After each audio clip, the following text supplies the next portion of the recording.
시진핑 중국 국가주석은 중국과 한국의 역사에 대해 이야기했다. 북한이 아니라 한국을 이야기했다. 몇 천년의 역사와 많은 전쟁을 말하는 것이다. 한국은 역사적으로 중국의 일부였다고 했다.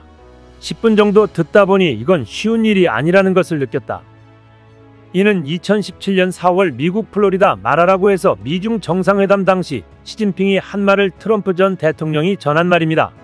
당시 시진핑이 미국과의 정상회담에서 한국을 언급한 것도 이례적이지만 당치도 않는 한국이 중국의 일부였다는 말을 그냥 헛소리로 치부하기엔 발언자의 무게감이 커 보입니다. 중국에서 임기 제한도 없애고 절대적인 존엄이 된 시진핑이기에 곧 그의 역사관이 중국의 역사관을 지배하고 있기 때문입니다. 왜 시진핑은 이러한 역사관을 갖게 된 것일까요? 이 지도를 보면 쉽게 알 수 있습니다. 현재는 미국 의회 도서관에 소장된 1929년 중국에서 만든 중화국치 지도라는 것 때문입니다. 이 지도는 중국이 200년 동안 권리를 잃고 나라를 욕보이고 인민들이 피해를 입고 침략을 당해서 쪼개진 땅을 그린 것이기에 이름을 국치지도라고 한다고 되어 있습니다. 나라의 치욕스러운 일을 잊지 말자는 뜻에서 만들었다는 지도입니다. 1894년 청나라와 일본이 청일전쟁을 벌인 후 청나라의 패배로 이후 일본과 시모노세키 조약을 체결합니다. 대만과 팽오열도를 일본에 빼앗기는 조약을 맺었는데 여기에 한반도 역시 분홍색으로 표시되어 있습니다. 중국이 임의로 한반도를 상실지, 즉 잃어버린 땅으로 표시해버린 것입니다. 중국의 주장을 종합하면 1895년 조선 또는 한민족들은 스스로 중국의 속국이 되기를 원했는데 1895년 청일전쟁에서 패하면서 눈물을 머금고 조선의 독립을 허락했다는 황당한 주장을 하고 있는 것입니다. 시진핑은 아마 이 부분을 인용해 자신들의 땅이라는 허무맹랑한 주장을 하고 있던 것입니다.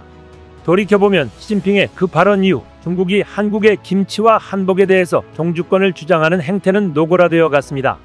당시 유엔 주재 중국 대사는 한국의 김치를 담근 뒤 엄지를 치켜 세우며 포즈를 취하기도 했고 2022 베이징 동계올림픽 개막식에서 한복 입은 여성이 등장하기도 했습니다.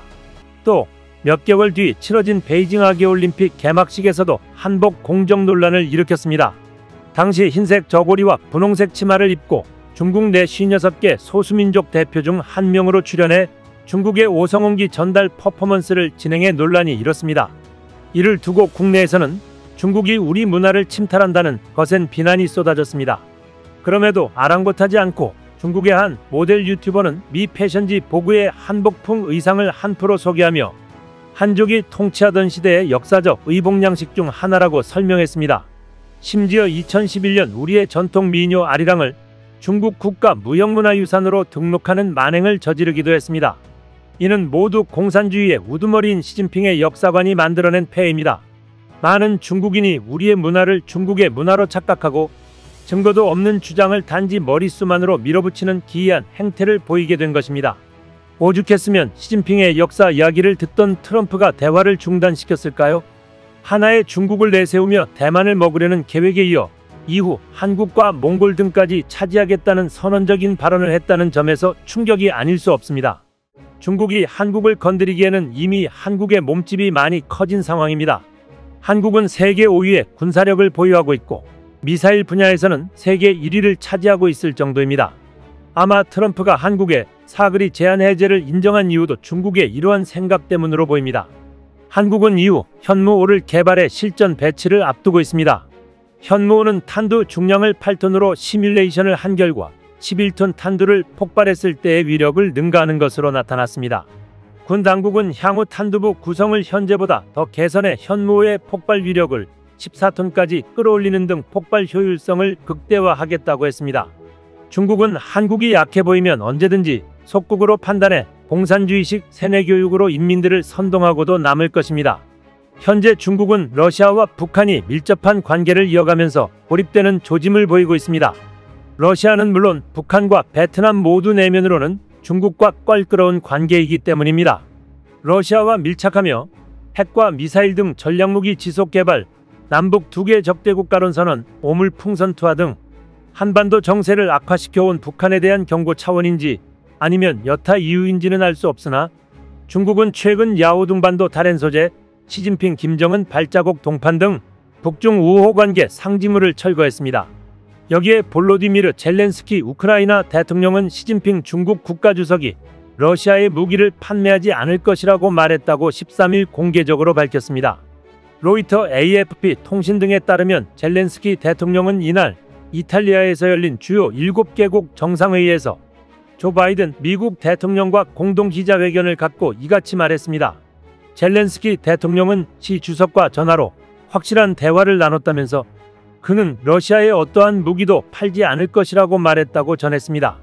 중국은 사실상 외교적으로 고립된 상황에 처했습니다. 그도 그럴 것이 수년 내에 대만을 무력을 써서라도 점령하겠다는 계획을 밝히며 각종 무기들을 공장처럼 찍어내고 있기 때문입니다. 여기에 중국이 공격을 개시하기만 한다면 중국을 둘러싼 국가들에게 포위되는 형국이 될 게 뻔합니다. 그래서일까요? 시진핑 주석은 이런 상황을 어딘가에 고자질하는 모양새가 펼쳐지고 있습니다. 시진핑 주석은 작년 4월 베이징에서 우르술라 폰데어라이엔 유럽연합 집행위원장을 만났을 당시 미국이 중국을 자극해 대만을 공격하도록 하려 한다고 말했다는 보도가 나왔습니다. 영국 일간 파이낸셜 타임스는 15일 복수의 소식통을 인용해 시 주석이 폰데어라이엔 위원장에게 미국이 중국을 속여 대만을 침공하게 만들려고 시도하지만 그런 미끼에 걸려들지 않겠다는 입장을 밝혔다고 전했습니다. 시 주석은 미국과의 분쟁이 발발할 경우 중국이 이뤄낸 많은 것들이 파괴될 것이고 2049년까지 중화민족의 대부흥을 이뤄내겠다는 자신의 목표를 이루는데도 해가 될 것이라고 말했다고 이 소식통들은 말했습니다. 또 다른 소식통은 시 주석이 중국 정부 당국자들에게도 비슷한 경고를 전달했다고 밝히기도 했습니다. 파이낸셜 타임즈는 시 주석이 외국 정상을 상대로 이러한 주장을 했다는 이야기가 나온 건 이번이 첫 사례라면서 이러한 발언은 미중 관계의 최대 난제인 대만에 대한 시 주석의 생각을 엿볼 수 있는 창을 제공한다고 평가했습니다. 중국 내 일부 학자들과 인민해방군 전직 간부들은 미국이 대만에 무기를 제공하는 등의 각종 조처로 중국을 도발해 군사적 대결로 끌어들이려 한다고 주장해왔습니다. 올해 초 미국 싱크탱크 아시아 소사이어티 포럼에 참석한 취텐카이 전 주미 중국 대사는 중국은 누군가가 우리를 위해 준비한 함정에 빠지지 않을 것이라고 말했습니다.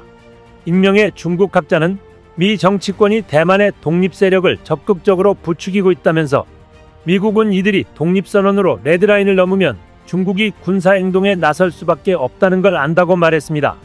그러나 미 싱크탱크 전략국제문제연구소의 중국 전문가 주드 블랑셰트는 시 주석이 정말로 미국이 대만을 놓고 중국과 분쟁을 벌이는 걸 적극적으로 추구한다고 믿는다면 올바른 정보가 전달되지 않는 정보의 진공 상태에 놓였거나 하급자들로부터 잘못된 조언을 받고 있다는 우려가 사실인 셈이라고 비판했습니다. 미 싱크탱크 독일 마셜 펀드의 소속 중국 전문가 보니 글레이저는 시 주석의 발언이 대만 문제에서 유럽이 미국 편에 서지 않도록 하려는 시도의 일부일 수 있다고 분석했습니다. 워싱턴 소재 주미 중국 대사관은 이러한 보도와 관련해 직접적인 언급을 피하면서도 대만에 대한 미국의 무기 판매는 분리독립 세력을 지원하는 행위라고 비난했습니다. 폰데어라이엔 위원장 측 대변인은 사적인 회동과 관련한 세부 사항은 밝힐 수 없다는 입장이었고 백악관 역시 언급을 내놓지 않았다고 파이낸셜 타임즈는 전했습니다. 한 나라의 지도자가 특히 공산주의에서는 더욱 중요하다는 것을 보여주고 있습니다. 중국아, 오히려 한국이 되찾아야 할 땅이 간도와 만주 지역이다.